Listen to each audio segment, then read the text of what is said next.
So we are looking at tone.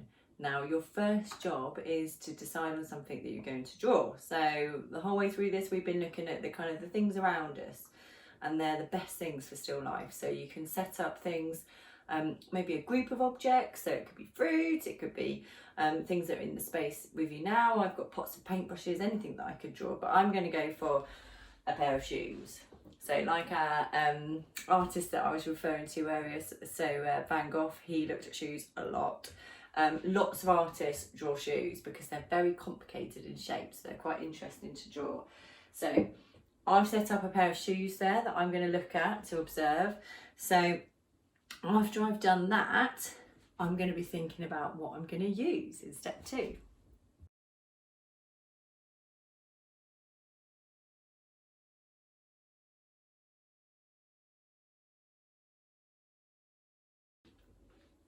So step 2 is looking at your drawing tools. So we're going to be working with oil pastels, but you can use soft pastels, or you could even use pen for this task if you haven't got any oil pastels to hand.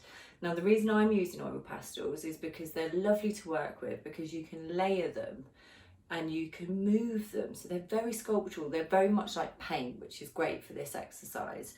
So what I'd like you to do is to identify 3 tones. So you need a light tone, you need a mid-tone, and you need a dark tone.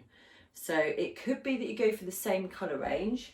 So it could be that you go for a light blue, a mid blue, and a dark blue. All of my oil pastels are very well used, so they're quite small or snapped. So it could be that you go for a colour range that looks like that. Or what I'm going to be using is my light tone, I'm going for my mid-tone and my dark tone. So I always like to snap oil pastels and use them on their side, because it just allows you more variation in your mark making. So that's what I've done with my lightest tone, and I would advise that you use a nice wide edge for this initial drawing. So it's a bit like the blind drawing that you did for your observational drawings. You're going to be working very quickly, very instinctively, so you're not worrying too much about how it's looking on here, you're just worrying about what's in front of you there. So I'm going to use the side of my oil pastel to draw out the main shapes. So I'm keeping it quite light on the paper, because it's a bit like your tea bags that you did in the tea bag drawing workshop. The harder you press down, the more force, the darker it is.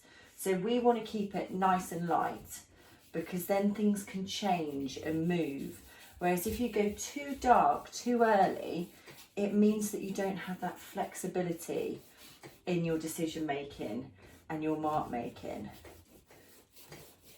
So I'm just keeping it really light, and I'm just going for the main outline shapes. Now I've kind of decided where they're going to sit on my paper, I can then start pressing down just a little bit harder. So I'm just applying a bit more pressure for anything that needs redrawing, kind of working or redefining. So things are never going to be right straight away. So it's really important with drawing not to put kind of pressure on yourself to make it absolutely perfect to start with. Drawings and paintings are made up basically of mistakes. They're made up of many layers of different decision making. It's all about problem solving. So it's not about getting things absolutely perfect straight away. It's about working out why something doesn't feel or look right, and problem solving how you're going to rework it or work over it. Because if you were drawing this with pencil and actually it wasn't right straight away, then if you were to rub it out with a rubber, you'd still have the same problem again and again and again, because you haven't worked out the problem and where that problem is. So you'll keep redrawing it. Whereas if you're working over and you'll keep drawing over, then actually you'll start solving any problems that might not be quite right. So in my studio, and when I'm drawing, I don't tend to, unless I'm actually drawing with the rubber as a drawing tool, I don't tend to use them, because actually you'll just keep hitting that same barrier and that same mistake if you don't get to the source of the problem. So I've started working out where my shoes are. I'm just going to give a few clues to their setting.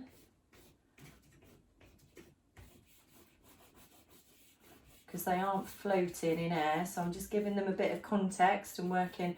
And I'm doing that again, I'm looking at the direction of my mark making to help me describe that.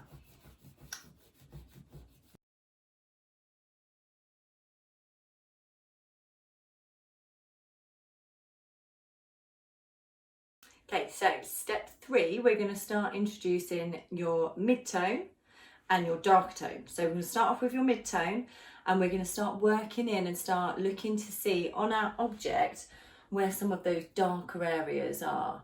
So we're going to start thinking about the kind of the makeup of our object. So what tells us that it's maybe shiny or textured, or what tells us that particularly these, they're quite pointy, what tells us that? So it could be the surface that they're on, it can also be the direction and the shadows and different things that are forming on the object itself. So I'm just going to start using my darker tone, my mid-tone, in a darker way. So I'm going to start layering up those edges that need just a little bit more definition. I'm not pressing down really, really hard. I'm keeping it quite light. And I'm just deciding where things need to start having a bit more form, because that is the wonderful thing about tone, is it starts creating depth and a sense of space, because things in life aren't just one thing. So even if you were to look at, say, your hand, you can tell it's your hand because there are lots of different variations of your skin tone that tell you that it's round and that it's a certain shape. So that's why tone is such an amazing thing in painting and drawing. But you could also do this, you know, if it was black and white and if you were just using pencil, because you're looking at those variations of light and dark that tell you that something is a certain shape or is in a certain space. So again, I'm just looking at those clues that tell me that my boots are a certain shape and the direction of things. So now that I've used my mid-tone to start outlining and define things,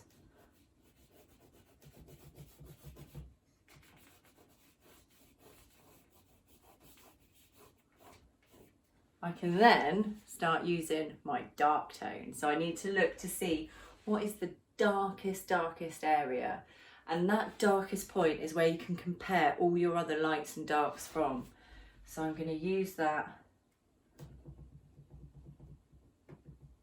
to pull in my darkest areas within my shoes.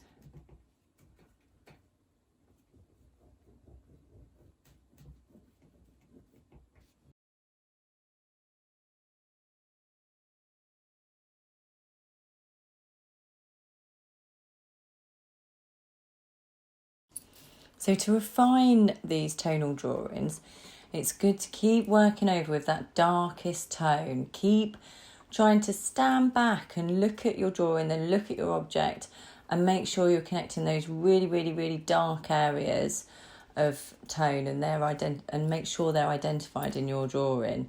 If you need to, you can start introducing an even darker tone if actually you feel that you're not achieving with pressure the darkest lines you want to with your darkest tone. Then do introduce another one. You can start adding maybe some detail again to give those clues of it. So it could be creases in, so if you've got shoes, creases in the shoes. It could be some of the stitching detail to start giving direction and form to the shoes. You can smudge the oil pastel, which is really nice, so that can start achieving a more kind of smooth and refined line if you want to, which you can then draw back over with a darker line if you want to. So really use this as an opportunity to redraw, redefine any areas that you feel aren't quite doing what you want them to do with your oil pastels or your drawing tool.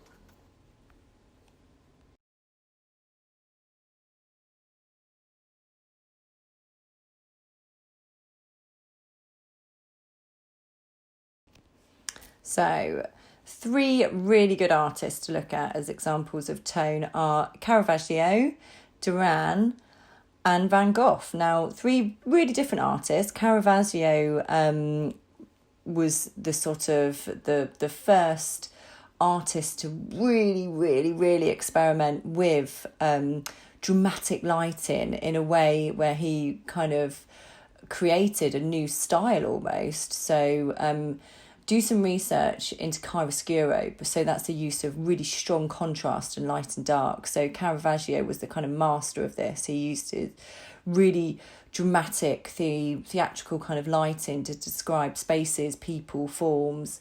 So this kind of strong use of light and dark was really important for the future of art, for describing space. So although his work is very much about people, there are also lots of objects in there, but the main thing is that form is described through light and dark. The other artist is Derain. So Derain is contemporary of Matisse. So Matisse is very famous. You've probably heard of him.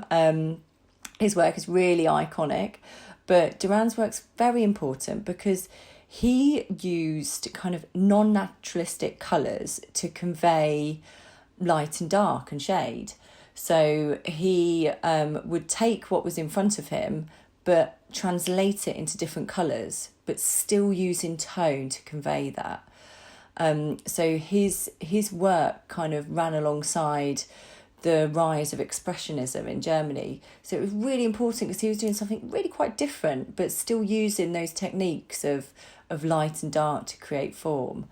Another artist to look at is Van Gogh. So I was talking about his shoes and how he drew and painted shoes. So really look at his work because he always celebrates colour and how to use colour and tone to create space and form.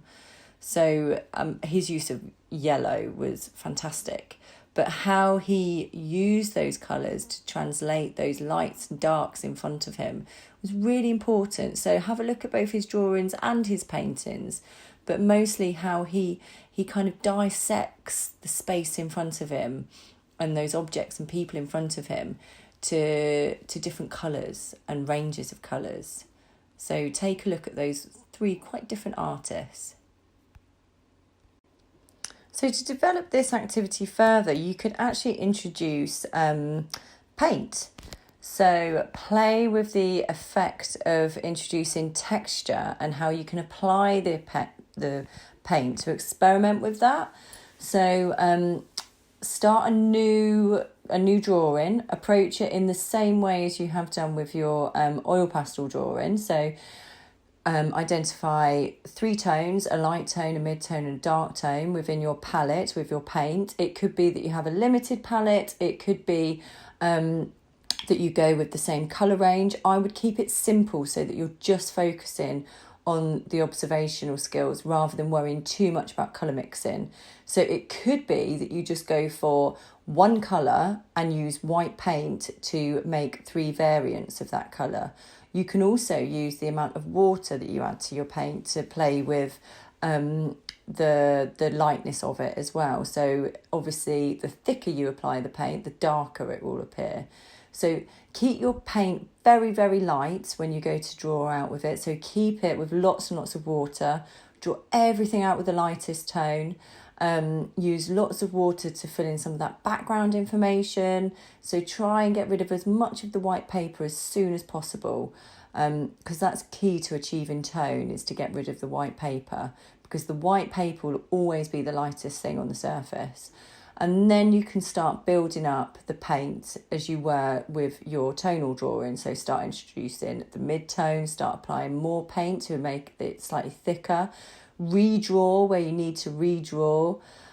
Keep drawing over with the paint.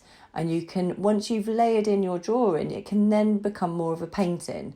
And you can start adding texture where needed, and you can use that texture to describe space. So it might be what's closer to you is actually more textured. So try and think about those different elements when you approach your painting.